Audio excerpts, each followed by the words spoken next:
Science and scientific advancements in the last 100 years or so have undeniably made a huge difference to the lives of many people. These advancements have been useful and made the world a more open and connected place. Television, mobile phones, the internet, gaming and many other ideas and inventions have improved the lives of millions of people around the world.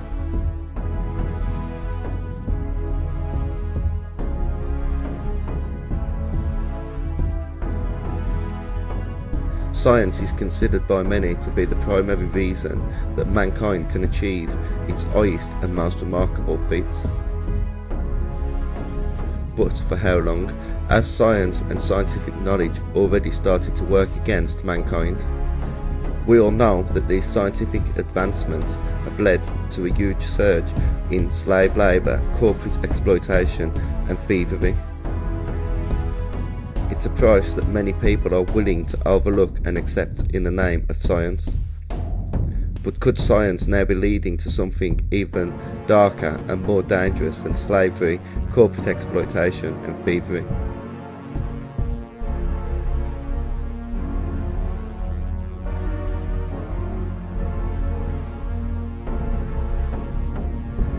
Is modern day science going to end up disconnecting the same people that it once connected? Is modern day science and new scientific advancements one day going to be used against mankind?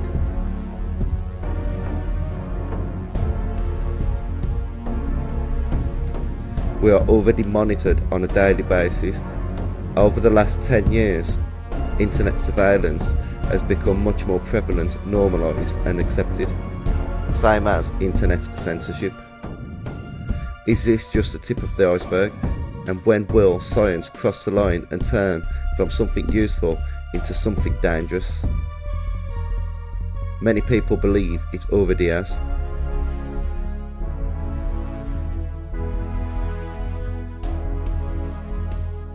In the year 1818, Mary Shelley wrote the famous novel Frankenstein. This is a story of an obsessed scientist that devoted much of his life creating a living human. In the novel, Victor Frankenstein builds a creature in his laboratory through an ambiguous method consisting of chemistry and alchemy. The monster is described as 8 foot tall, hideously ugly but sensitive and emotional. The monster attempts to fit into human society but is shunned, which leads him to seek revenge against his creator, Victor Frankenstein. When Victor sees and realises what he has created, he is filled with regret and disgusted by his creation, who calls himself the Adam of your labours. He refers to the monster as the creature, the spectre, the demon, the wretch, the devil, thing, being and ogre. The monster kills Victor's younger brother, William, upon learning of the boy's relation to his hated creator. When Frankenstein retreats to the mountains, the monster approaches him at the summit and asks the creator to build a female mate. In return, he promises to disappear with his mate and never trouble mankind or Victor again. The monster then threatens to destroy everything Frankenstein holds dear should he fail. Frankenstein agrees to build a female creature, but at the possibility of creating a race of monsters, he destroys the experiment. In response, the monster kills Frankenstein's best friend and later kills Frankenstein's bride on their wedding night. Searching for the monster in the Arctic Circle, Frankenstein falls into freezing water, contracting severe pneumonia.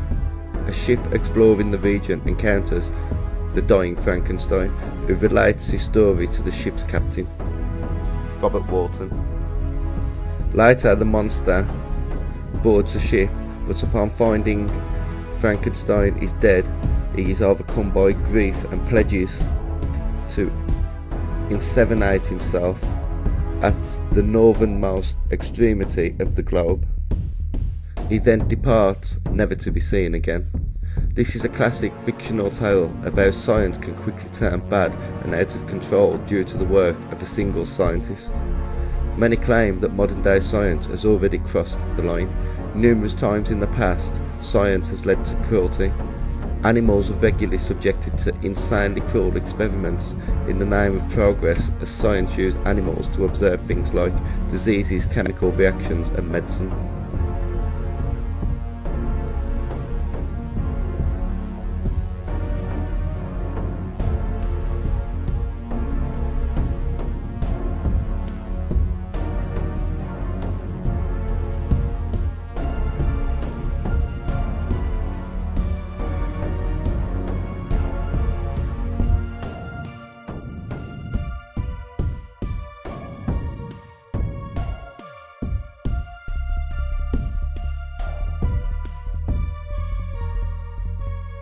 Over the years, most people have come to accept animal testing as a necessity, but animals are not the only victim of cruelty in the name of science.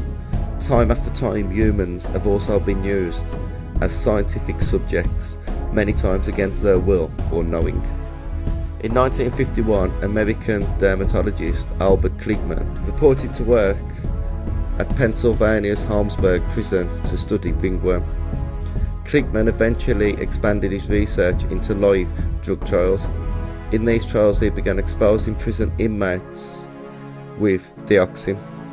Dioxin was the active ingredient in Agent Orange, a chemical used in the United States herbicidal warfare program in Vietnam.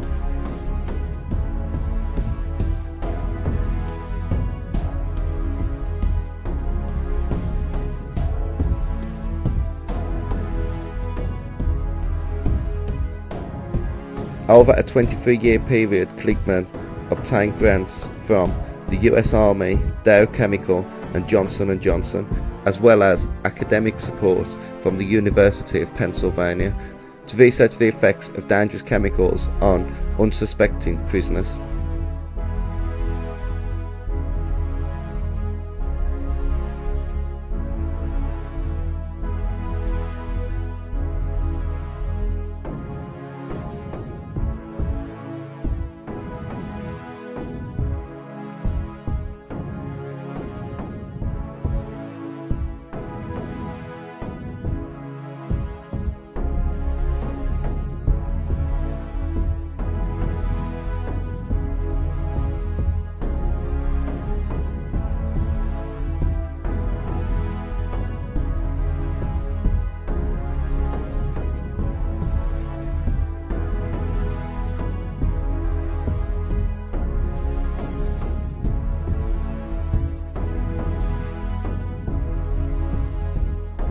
In the course of 10 years, American forces sprayed nearly 20 million gallons of the chemical Agent Orange in Vietnam, Laos and parts of Cambodia in an effort to deprive guerrilla fighters of cover by destroying plants and trees where they could find refuge.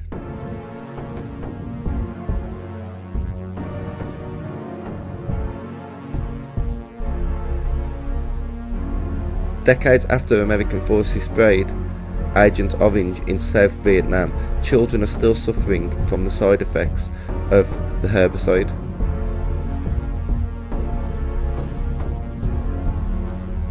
According to the Vietnam Red Cross, about 1 million Vietnamese people have now been affected by Agent Orange, including 150,000 children suffering from birth defects, as reported by CNN.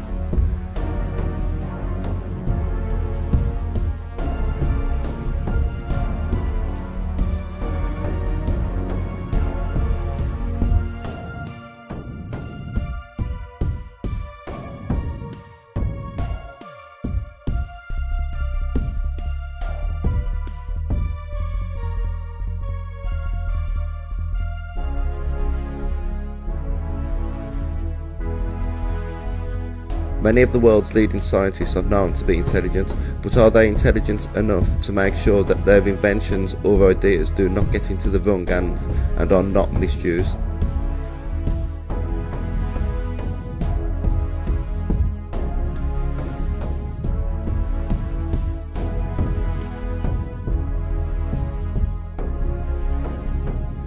How far is modern day science willing to go?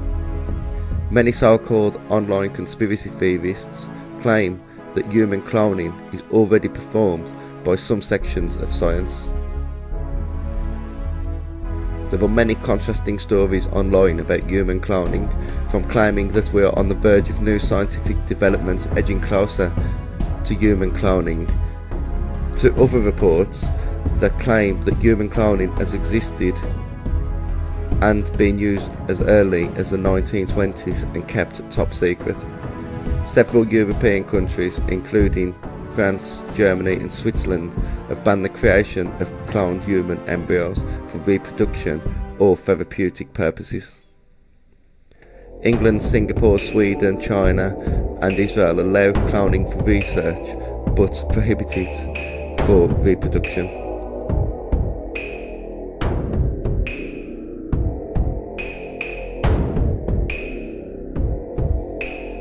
Much ancient art depicts hybrid-looking creatures. Some point to this as proof that some ancient cultures could have been much more technologically advanced and maybe even had knowledge on human cloning.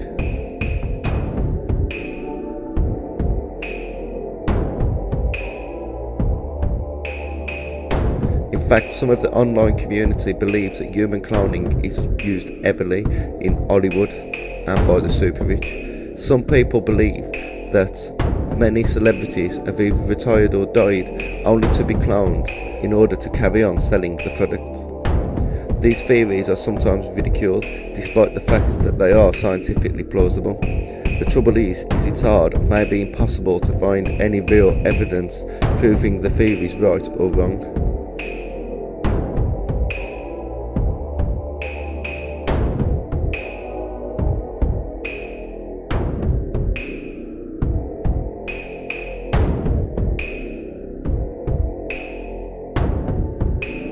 Some people that believe in human cloning experiments also believe that pictures and even statues in our history of the ruling elite prove that certain people from our history have been cloned and are living right now.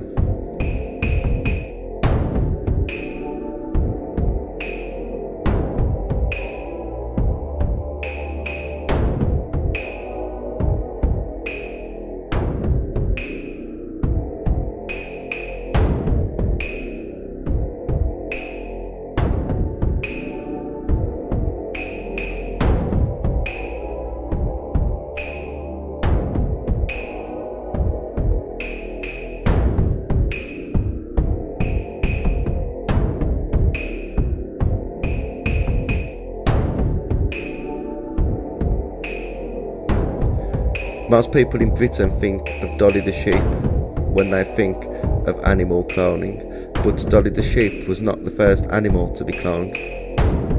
Using the same technique, Robert Briggs and Thomas Joseph King cloned a frog in the year 1952. Robert Briggs and Thomas Joseph King were scientists at the Institute for Cancer Research of Lankenau Hospital Research Institute when the work was conducted.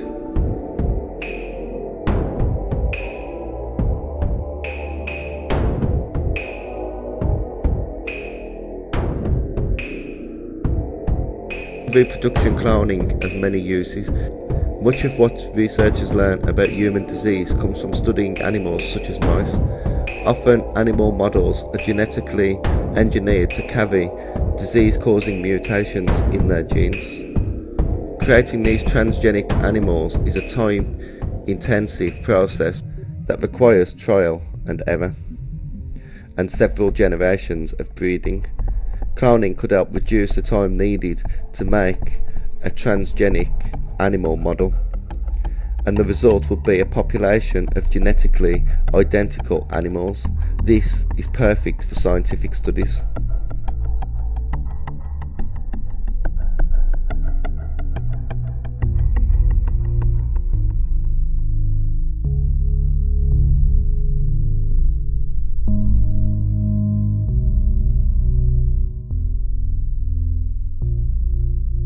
Using DNA to clone and aid the survival of endangered animals is also regularly considered.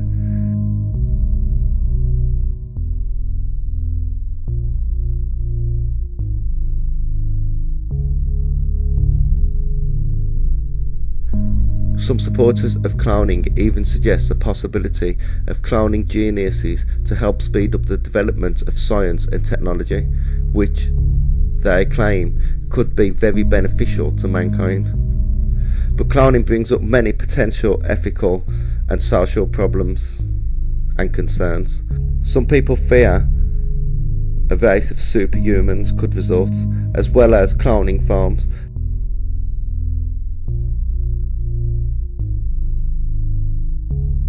Grim farms filled with incomplete human clones whose organs could be being harvested for transplantation. The truth about human cloning and how regularly it is used, and even much of the history to it, remains unknown. But the possibility that human cloning could be used by scientists or anybody with the money and the resources is much more realistic than most people are led to believe.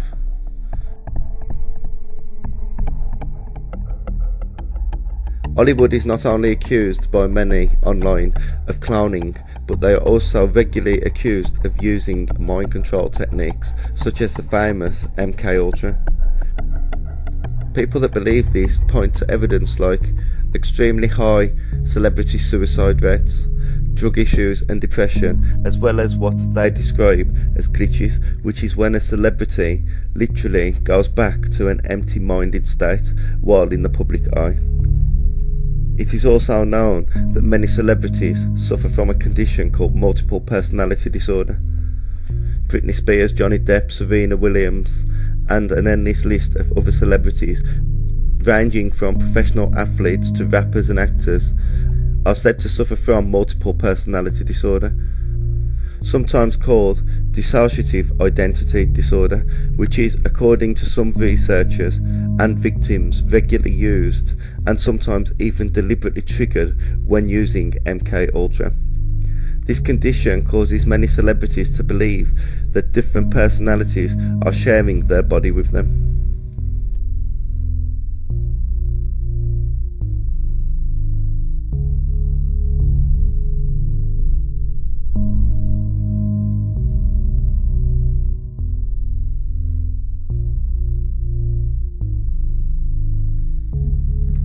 Project MKUltra, sometimes referred to as the CIA's mind control program, is a code name given to a program of experiments on human subjects.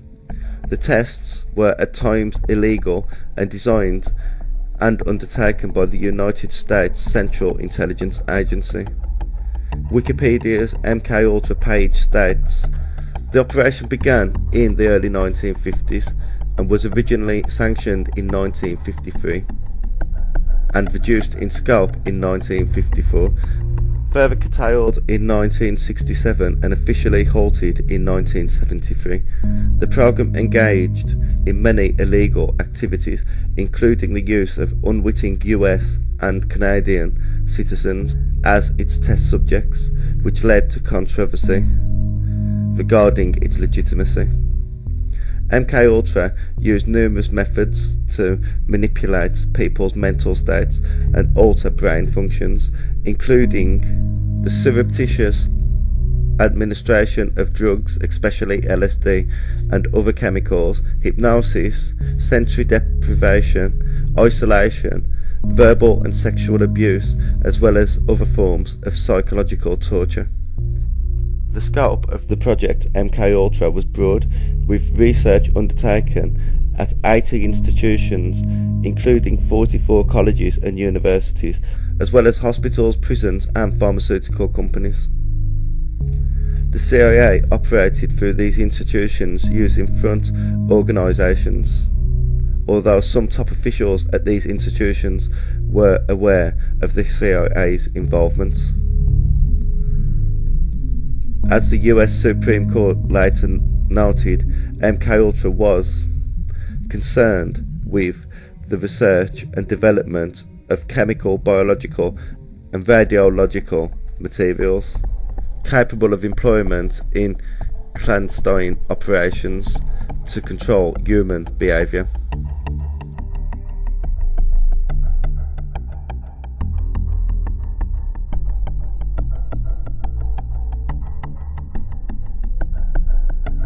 program consisted of some 149 sub-projects, which the agency contracted out to various universities, research foundations and similar institutions. At least 80 institutions and 185 private researchers participated. Because the agency funded MKUltra indirectly, many of the participating individuals were unaware that they were dealing with the agency. Project MKUltra was first brought to public attention in 1975 by the Church Committee of the US Congress and Gerald Ford Commission to investigate CIA activities within the United States. Investigative efforts were hampered by the fact that CIA Director Richard Helms ordered all MKUltra files to be destroyed in 1973. The Church Committee and Rockefeller Commission investigations relied upon sworn testimony of the direct participants, and the relatively small number of documents had survived Richard Helms' destruction order. In 1977, a Freedom of Information Act request uncovered a cache of 20,000 documents relating to Project MKUltra, which led to Senate hearings after the same year. In July 2001, some surviving information regarding MKUltra was declassified. One 1955 MKUltra document gives an indication of the size and range of the effort. This document refers to the study of an assortment of mind-altering substances described as follows: substances which will promote illogical thinking, impulsiveness to the point where the receptant, substances which increase the efficiency of mentation and perception, materials which will cause the victim to age faster/slower in maturity, materials which will promote the intoxicating effect of alcohol, materials which will produce the signs and symptoms of recognized diseases in a reversible way, so that it may be used for malingering, etc. Materials which will cause temporary/permanent brain damage and loss of memory. Substances that will enhance the ability of individuals to withstand privation, torture, and corrosion during interrogation and so-called brainwashing. Materials and physical methods which will produce amnesia for events preceding and during their use. Physical methods of producing shock and confusion over extended periods of time and capable of surreptitious use. Substances which produce physical disablements such as paralysis of the legs, acute anemia, and etc. Substances which will produce a chemical that can cause blisters. Substances which alter personality structure in such a way that the tendency of the receptant to become more dependent upon another person is enhanced. A material which will cause mental confusion of such of a type that an individual under its influence will find it difficult to maintain a fabrication under questioning. Substances which will lower the ambition and general working efficiency of men when administered in undetectable amounts.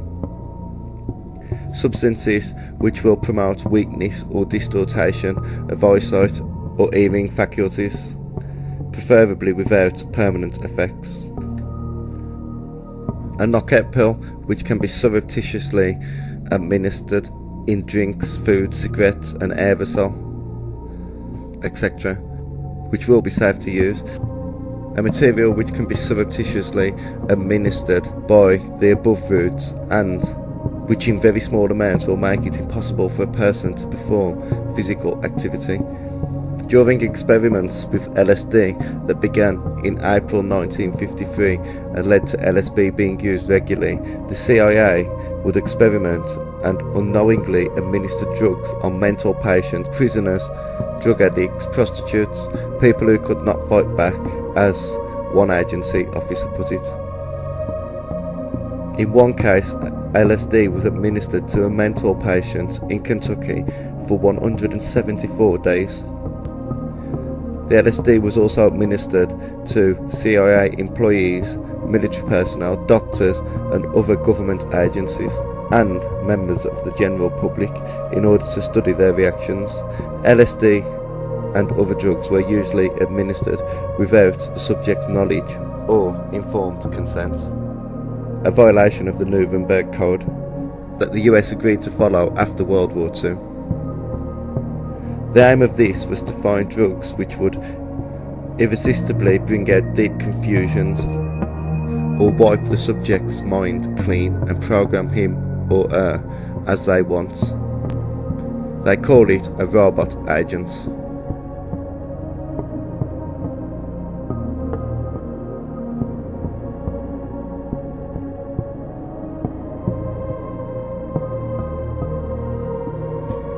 As well as mind control, time travel is widely discussed online. And while most people dismiss time travel, it is believed to be taking place by many people online. Time travel would require much more technological advancement than cloning and therefore be much harder to accept or believe, but many physicists do believe that time travel is scientifically possible. Whether mankind has managed it or not is up for debate. There are many clips of strange footage online from old movies that seem to be showing people using mobile phones. Most famously, the large-footed woman seen in the background of an old Charlie Chaplin movie, and somebody that appears to be using a smartphone years before they were invented at a Mike Tyson fight.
as well as old photographs and small video clips with futuristic gadgets like mobile phones.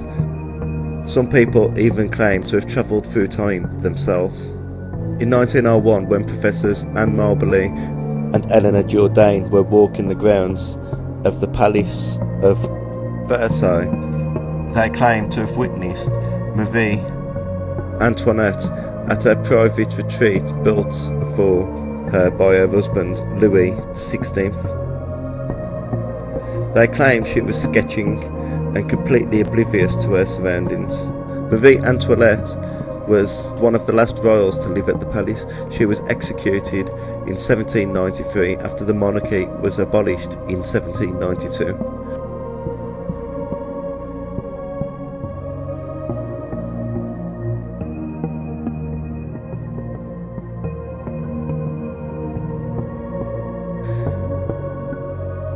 Stephen Hawking in the Daily Mail explains how he thinks of time and time travel. Physicists have been thinking about tunnels in time too, but we come at it from a different angle. We wonder if portals to the past or future could ever be possible within the laws of nature. As it turns out, we think they are. What's more, we've even given them a name: wormholes. The truth is that wormholes are all around us, only they are too small to see. Wormholes are very tiny.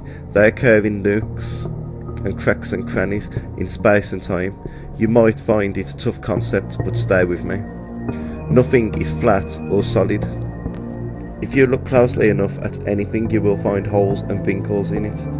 It's a basic physical principle, and it even applies to time.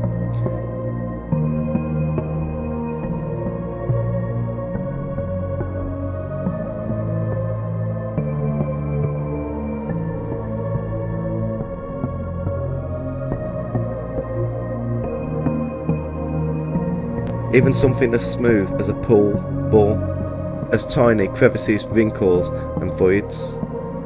Now it's easy to show that this is true in the first 3 dimensions, but trust me, it's also true of the 4th dimension. There are tiny crevices, wrinkles and voids in time. Down at the smallest of the scales, smaller than even the molecules, smaller than the atoms, we get to a place called the quantum foam. This is where wormholes exist. Tiny tunnels or shortcuts through space and time consistently form, disappear and reform within this quantum world. And they actually link 2 separate places and 2 different times. Unfortunately, these real-life time tunnels are just a billionth, trillionths of a centimetre across. Way too small for humans to pass through, but here's where the notion of wormhole time machines is leading. Some scientists think it might be possible to capture a wormhole and enlarge it trillions of times to make it big enough for a human or even a spaceship to enter. Given enough power and advanced technology, perhaps a giant wormhole could be constructed in space. I'm not saying it could be done, but if it could be, it would be a remarkable device. One end could be here near Earth, and the other end far, far away, near some distant planet. Theatrically, a time tunnel or wormhole could do even more than take us to other planets.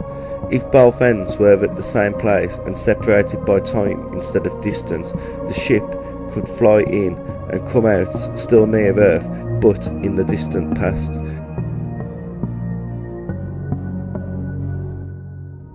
Maybe dinosaurs would witness the ship coming in for a landing.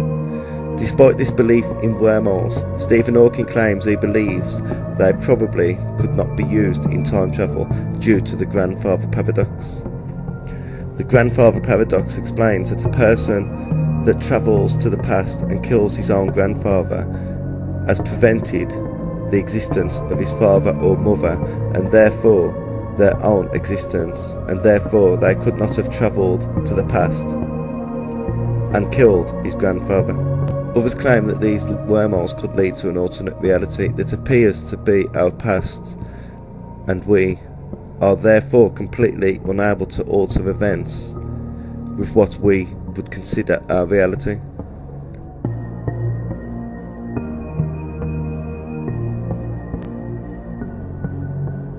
Stephen Hawking adds, "This does not make time travel impossible. I do believe in time travel to the future. Time flows like a river, and it seems as if each of us is carried relentlessly along by time's currents. But time is like a river in another way. It flows at a different speed in different places. That is the key to travelling to the future. The idea was first proposed by Albert Einstein 100 years ago. He realised that there should be places where time slowed down and other places where time speeds up. He was absolutely right, and the proof is right above our heads, up in space. This is the Global Positioning System, or GPS. A network of satellites is in orbit around Earth. The satellites make satellite navigation possible, but they also reveal that time runs faster in space than it does down on Earth. Inside each spacecraft is a very precise clock, but despite being so accurate, they all gain around 1/3 of a billionth of a second every day. The system has to correct for the drift. Otherwise, that tiny difference would upset the whole system, causing every GPS device on Earth to go out by about 6 miles a day. You can just imagine the mayhem that would cause. The problem doesn't lie within the clocks.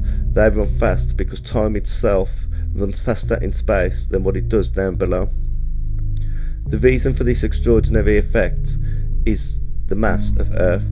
Einstein realised that matter drags on time and slows it down like the slow of a river. The heavier the objects, the more it drags on time, and this startling reality is what opens the door to the possibility of time travel to the future. Right at the centre of the Milky Way galaxy, 26,000 light years away from us, lies the heaviest object in the galaxy. It's a supermassive black hole containing the mass of 4 million suns, crushed down to a single point by its own gravity. The closer you get to the black hole, the stronger the gravity. Get really close and not even light can escape. A black hole like this one has a dramatic effect on time, slowing it down far more than anything else in the galaxy. That makes it a natural time machine.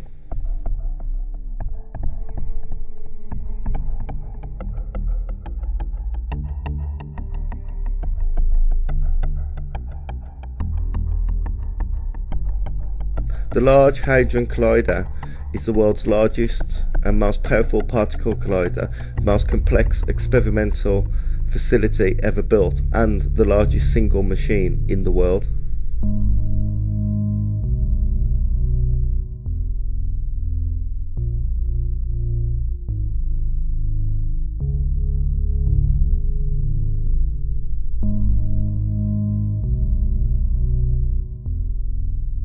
On the 1st of November 2009, an Overworld Airbus flown by Air Comet, which was ready to begin its descent to Santa Cruz, Bolivia, found itself instantly and mysteriously over the skies of Santa Cruz in Tenerife, Spain, over 5,500 miles away.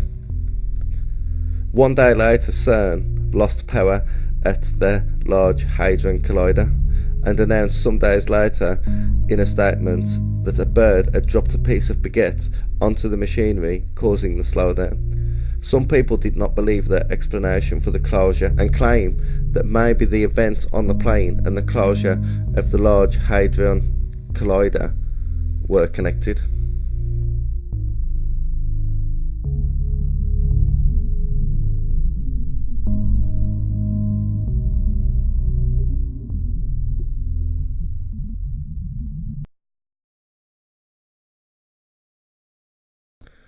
An interesting story circulating the internet at the moment claims in July 1954 a man arrived at Tokyo Airport in Japan. He is of Caucasian appearance and the officials are suspicious. Upon checking his passport, they see that he hails from a country called Tibet. The passport looks genuine except for the fact that there is no such country. The man is interrogated and asked to point out where his country is on the map. He immediately points his finger towards Andorra. but becomes angry and confused when he's never heard of Andorra and can't understand why his homeland of Tvered isn't there. According to him, it should have been there, for it had existed for more than 1,000 years. Custom officials found him in possession of money from several different European currencies, and according to some reports, even unknown currencies. His passport was stamped by many airports around the globe, including previous visits to Tokyo. Baffled, they took him to a local hotel and placed him in a room with 2 guards outside until they could get to the bottom of the mystery. The company he claimed to work for had no knowledge of him, although he had copious amounts of documentation to prove his point. The hotel he claimed a reservation for had never heard of him either. The company officials in Tokyo he was supposedly there to do business with had also never heard of him. Later, when the hotel room he was held in was opened, the man and all his belongings had disappeared. The police established that he could not have escaped out of the window because the window was several floors up and there was no balcony. He was never seen again. Nobody knows for certain if this is even a factual account, as there are no documents or newspaper clippings from the story that are known to exist. Its only mention comes in a couple of books, one of which was written by Colin Wilson and John Grant. The following story does have newspaper reports and was widely reported by the mainstream media. On the 28th of January 2003, Andrew Carlson was arrested and detained for insider trading at Wall Street. Over a 2-week period in the stock market, Andrew went from having $800 to making $350 million. It's like whatever he invested in turned into gold. He was arrested by the police on the allegation that he must have had illegal inside information. But when asked why and how he did it, the police were not expecting the answer that Andrew given. He claimed to be a man from the year 2056. He claimed to have been armed with knowledge about stock market information that he had brought with him from the future. He's also said to have predicted the exact date of the US invasion of Iraq. The police failed to take him serious, and he was released on bail, which was paid for by an anonymous source. The man disappeared and was never seen again. Could he have been telling the truth?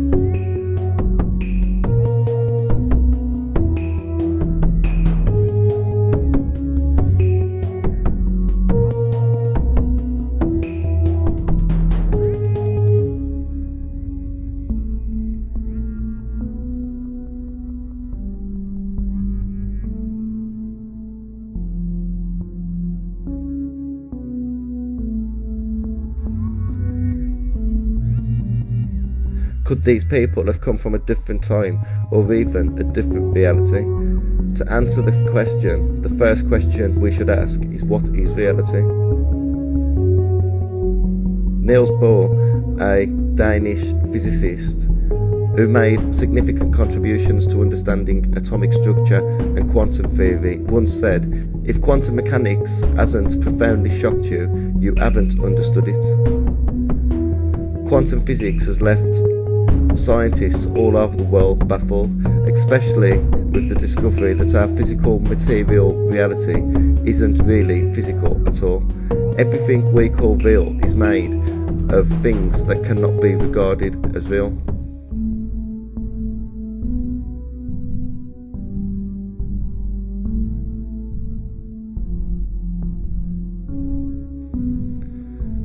Nikola Tesla described our reality like this: the human being is a self-propelled automation entirely under the control of external influences. Willful and predetermined though they appear, his actions are not governed from within, but from without. He is like a float being tossed around by the waves of a turbulent sea. Every living being is an engine geared to the wheel work of the universe. Though seemingly affected by only his immediate surroundings, the sphere of external influence extends to infinite distance.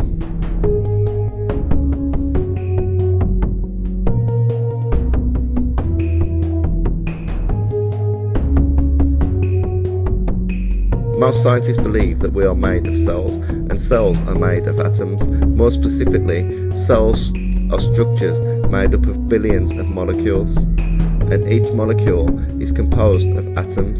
In turn, atoms are comprised of subatomic particles called protons, electrons and neutrons, and those are made of even smaller particles called quarks. Atoms have been observed passing through solid objects in a process called quantum tunneling.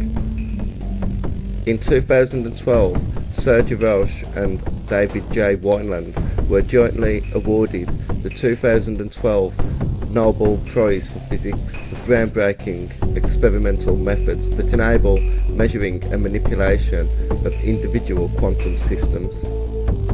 They prove the correctness of the bizarre properties of quantum mechanics, that electrons and atoms can be in two places at the same time.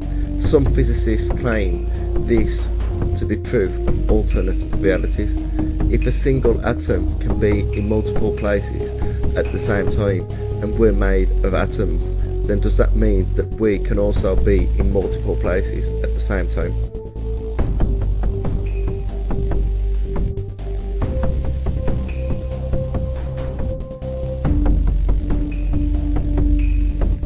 In a 1957 short called The Fly, which was the basis for the 1958 and 1986 sci-fi horror, a scientist working on a teleportation device encounters an unforeseen problem when he is testing his invention. Seth Brundle is a brilliant but eccentric scientist that has managed to build a teleportation machine, or as he calls them, telepods. Upon the creating the genius invention, Seth, falsely believing his girlfriend Veronica is rekindling a relationship with her ex, decides to test the machine on himself despite turning a baboon inside out in a previous test. He is completely unaware that a fly has entered the machine with him, but leaves the telepod seemingly as he entered. He believed that his invention and his test were a great success. Brundle begins to exhibit increased strength, stamina and sexual potency, which he believes is a result of the teleportation purifying his body. He also experiences side effects such as craving sugar. Unfortunately for him, he later discovers that his experiment was not the success he originally believed it to be. Brundle begins to deteriorate, losing body parts and becoming less human in appearance. He reconnects with Veronica and theorizes that he is becoming Brundle Fly, a hybrid human and insect. He has begun vomiting digestive enzymes onto his food to dissolve it, and he gained the ability to cling to walls and ceilings. He realizes he is losing much of his human reason and compassion. He is now driven by primitive impulses that he cannot control. He ultimately ends up begging Veronica to kill him, and she complies. The Fly is another classic fictional tale of science going too far and ultimately destroying its creator. Entertaining as these movies are they sometimes looking at things on a small scale? Rather than technology killing its creator, could this technology one day have irreversible effects on mankind, or even completely destroy mankind?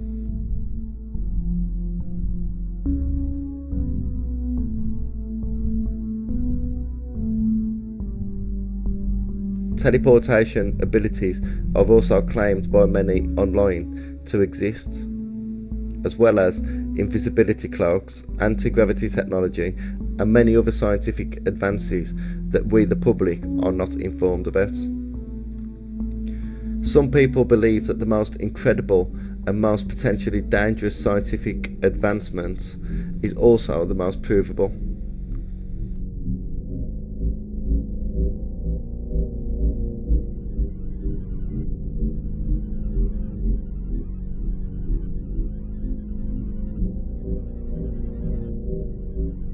On the 5th of December 2013, Nelson Mandela died. About 3 years before he died, in 2010, blogger Fiona Broome coined the term the Mandela Effect to describe a collective false memory she discovered at the Dragon Con convention, where many people, including herself, believed that former South African President Nelson Mandela died during his imprisonment in the 1980s. She explains, "I thought Nelson Mandela died in prison. I thought I remembered it clearly, complete with news clips of his funeral, the mourning in South Africa, the rioting in the cities, and a heartfelt speech by his widow. Then I found out he was still alive." Upon Fiona Broome noticing this, she began blogging about what she called the Mandela Effect. Since then, the internet is filled with new examples of the Mandela Effect. But what is the Mandela Effect? The Mandela Effect is when a large group of people remember things differently to how they actually happened.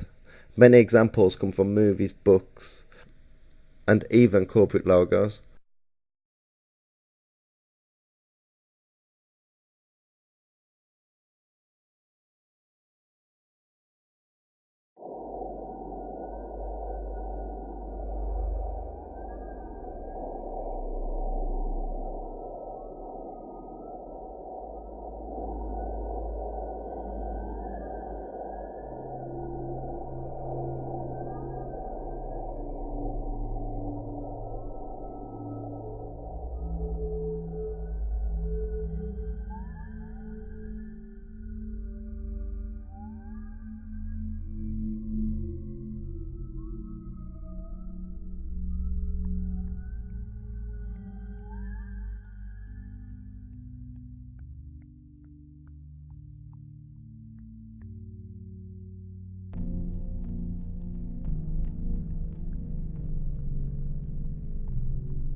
Believers in the Mandela Effect claim that certain events are actually different now to what they were when they were originally created.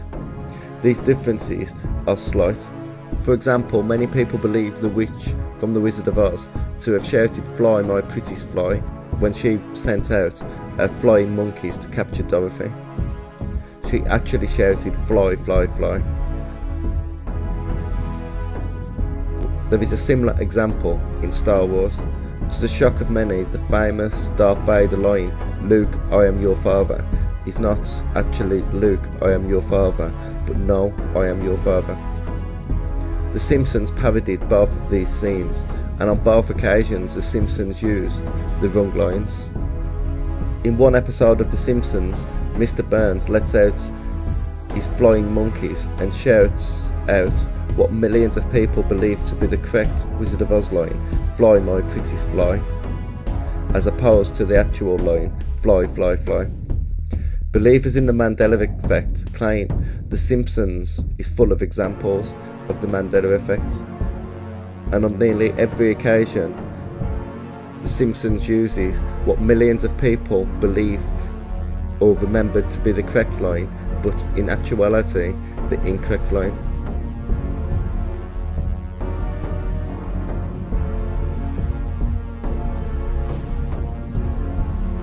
There are literally millions of people that claim to have these false memories, and explanations to what is going on vary, from people remembering things incorrectly to scientists at CERN somehow altering or even putting us into a slightly different reality. Explanations to why CERN might have done this also range massively. Some claim that they may be attempting time travel after Earth was destroyed in a major war. Others claim that it could just be a mistake. Whatever the reason, many people online believe CERN are dangerously playing with the unknown when it comes to the Large Hadron Collider.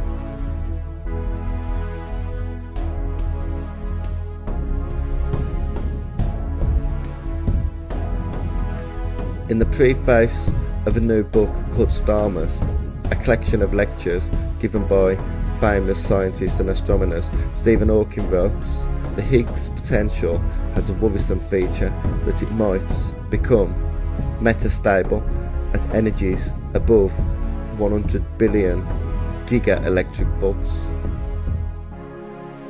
This could mean that the universe could undergo a catastrophic vacuum decay, with a bubble of the true vacuum expanding at the speed of light. This could happen at any time and we wouldn't even see it."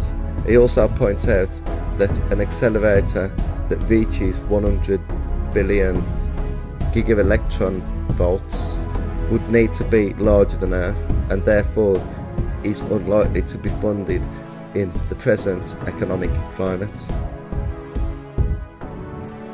If Stephen Hawking believes that a large hadron collider the size of Earth could be catastrophic to the whole universe, then you would probably think a nearly 17 mile large hadron collider could easily be catastrophic to Earth.